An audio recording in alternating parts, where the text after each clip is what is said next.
Now there was a famine in the land besides the former famine that was in the days of Abraham. And Isaac went to Gerar to Abimelech, king of the Philistines. And the Lord appeared to him and said, "Do not go down to Egypt. Dwell in the land of which I shall tell you. Sojourn in this land, and I will be with you and will bless you. For to you and to your offspring I will give all these lands, and I will establish the oath that I swore to Abraham your father. I will multiply your offspring as the stars of heaven, and will give to your offspring all these lands. And in your offspring all the nations of the earth shall be blessed, because Abraham obeyed my voice and kept my charge, my commandments, my statutes, and my laws."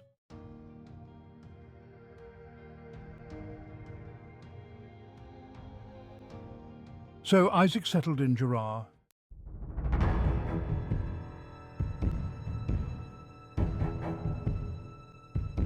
When the men of the place asked him about his wife, he said, "She is my sister," for he feared to say, "my wife," thinking lest the men of the place should kill me because of Rebekah, because she was attractive in appearance. When he had been there a long time, Abimelech, king of the Philistines, looked out of a window and saw Isaac laughing with Rebekah his wife. So Abimelech called Isaac and said, "Behold, she is your wife. How then could you say, 'She is my sister'?" Isaac said to him, "Because I thought, lest I die because of her." Abimelech said, "What is this you have done to us? One of the people might easily have lain with your wife, and you would have brought guilt upon us." So Abimelech warned all the people, saying, "Whoever touches this man or his wife shall surely be put to death."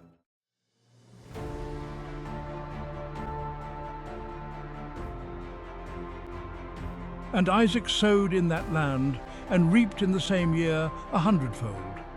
The Lord blessed him, and the man became rich, and gained more and more until he became very wealthy.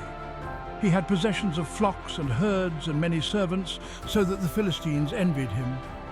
Now the Philistines had stopped and filled with earth all the wells that his father's servants had dug in the days of Abraham his father. And Abimelech said to Isaac, "Go away from us, for you are much mightier than we." So Isaac departed from there and encamped in the valley of Gerar and settled there.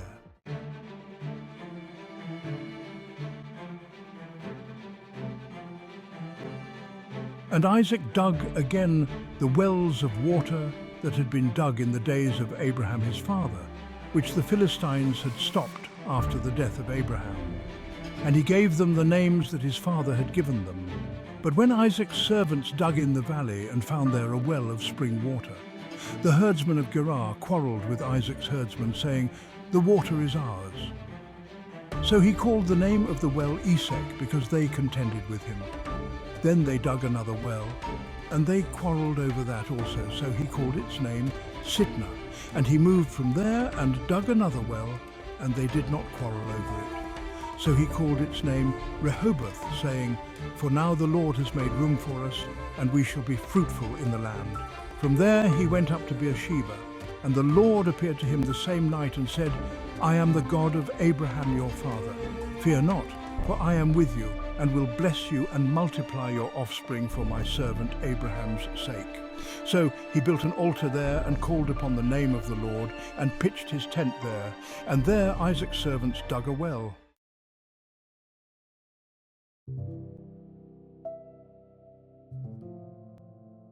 When Abimelech went to him from Gerar with Ahuzat his adviser and Phicol the commander of his army, Isaac said to them, "Why have you come to me, seeing that you hate me and have sent me away from you?" They said, "We see plainly that the Lord has been with you."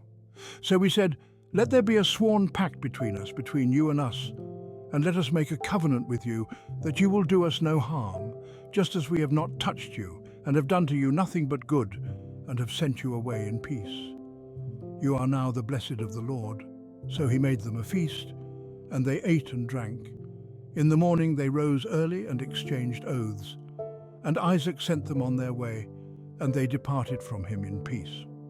That same day Isaac's servants came and told him about the well that they had dug, and said to him, "We have found water." He called it Sheba. Therefore the name of the city is Beersheba to this day.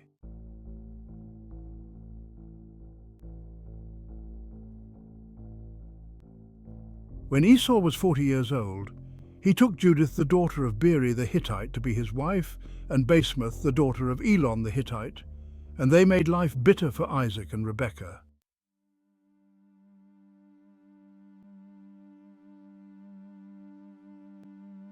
Genesis 27. When Isaac was old and his eyes were dim so that he could not see, he called Esau his older son and said to him, "My son." And he answered, "Here I am." He said, "Behold, I am old. I do not know the day of my death. Now then, take your weapons, your quiver and your bow, and go out to the field and hunt game for me, and prepare for me delicious food such as I love, and bring it to me so that I may eat, that my soul may bless you before I die."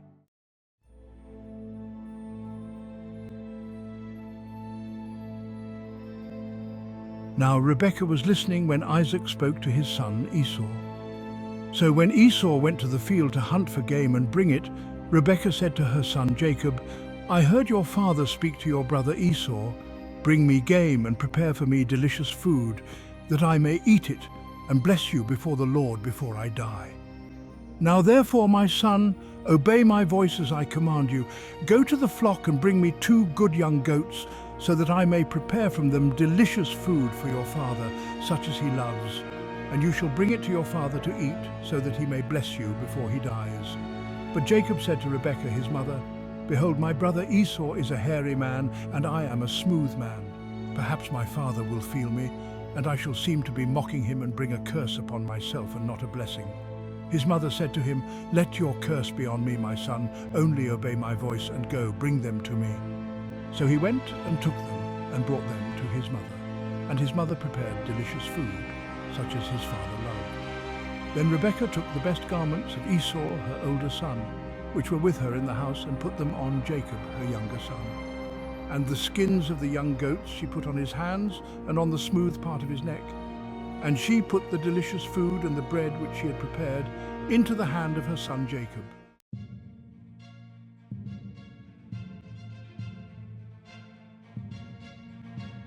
So he went into his father and said, "My father." And he said, "Here I am." "Who are you, my son?" Jacob said to his father, "I am Esau, your firstborn. I have done as you told me. Now sit up and eat of my game, that your soul may bless me." But Isaac said to his son, "How is it that you have found it so quickly, my son?" He answered, "Because the Lord your God granted me success." Then Isaac said to Jacob, "Please come near, that I may feel you, my son, to know whether you are really my son Esau or not." So Jacob went near to Isaac his father, who felt him and said, "The voice is Jacob's voice, but the hands are the hands of Esau." And he did not recognize him, because his hands were hairy like his brother Esau's hands. So he blessed him. He said, "Are you really my son Esau?" He answered, "I am."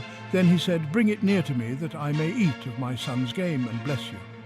So he brought it near to him, and he ate, and he brought him wine, and he drank. Then his father Isaac said to him, "Come near and kiss me, my son." So he came near and kissed him.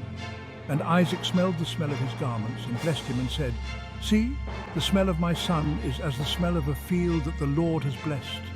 May God give you of the dew of heaven, and of the fatness of the earth, and plenty of grain and wine. Let peoples serve you, and nations bow down to you. Be lord over your brothers, and may your mother's sons bow down to you. Cursed be everyone who curses you, and blessed be everyone who blesses you."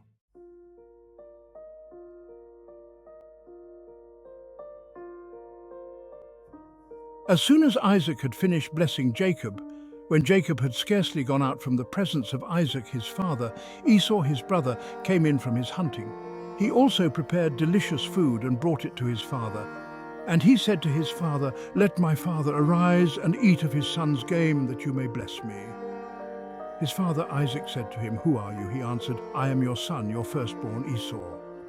Then Isaac trembled very violently and said, "Who was it then that hunted game and brought it to me? And I ate it all before you came, and I have blessed him. Yes, and he shall be blessed." As soon as Esau heard the words of his father, he cried out with an exceedingly great and bitter cry, and said to his father, "Bless me, even me also, O my father." But he said, "Your brother came deceitfully, and he has taken away your blessing." Esau said, "Is he not rightly named Jacob? for he has cheated me these 2 times. He took away my birthright, and behold, now he has taken away my blessing." Then he said, "Have you not reserved a blessing for me?" Isaac answered and said to Esau, "Behold, I have made him lord over you, and all his brothers I have given to him for servants, and with grain and wine I have sustained him.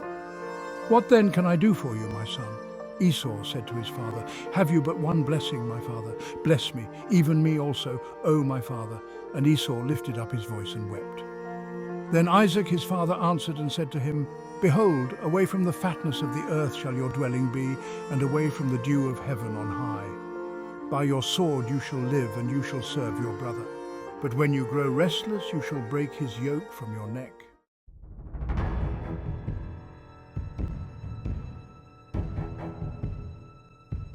Now Esau hated Jacob because of the blessing with which his father had blessed him. And Esau said to himself, "The days of mourning for my father are approaching. Then I will kill my brother Jacob." But the words of Esau, her older son, were told to Rebekah. So she sent and called Jacob, her younger son, and said to him, "Behold, your brother Esau comforts himself about you by planning to kill you. Now therefore, my son, obey my voice. Arise, flee to Laban my brother in Haran, and stay with him a while until your brother's fury turns away, until your brother's anger turns away from you, and he forgets what you have done to him. Then I will send and bring you from there. Why should I be bereft of you both in one day?" Then Rebekah said to Isaac, "I loathe my life because of the Hittite women. If Jacob marries one of the Hittite women like these, one of the women of the land, what good will my life be to me?"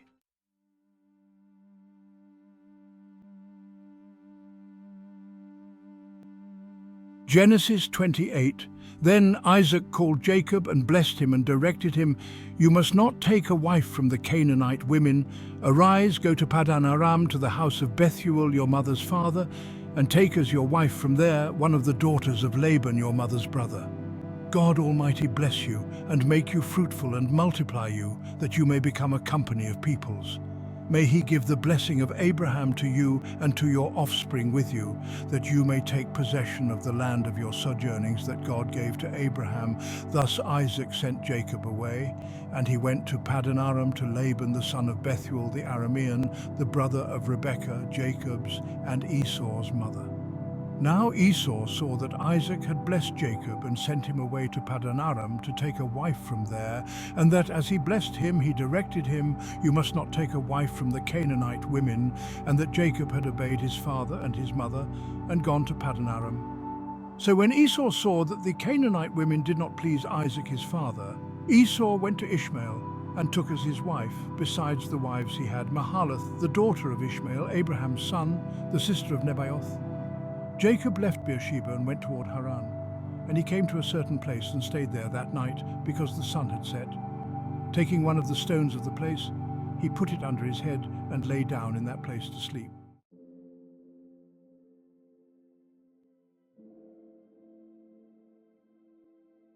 And he dreamed, and behold, there was a ladder set up on the earth, and the top of it reached to heaven. And behold, the angels of God were ascending and descending on it. And behold, the Lord stood above it and said, "I am the Lord, the God of Abraham your father and the God of Isaac.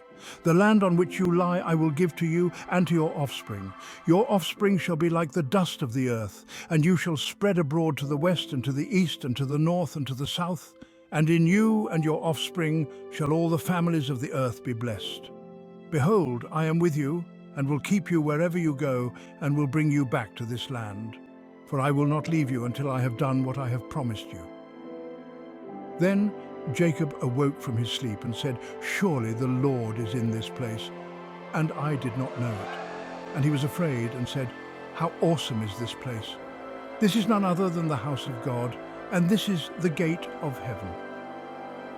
So early in the morning, Jacob took the stone that he had put under his head and set it up for a pillar and poured oil on the top of it.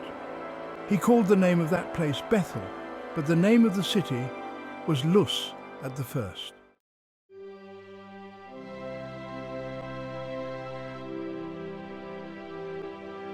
Then Jacob made a vow, saying, "If God will be with me and will keep me in this way that I go, and will give me bread to eat and clothing to wear, so that I come again to my father's house in peace, then the Lord shall be my God, and this stone which I have set up for a pillar shall be God's house.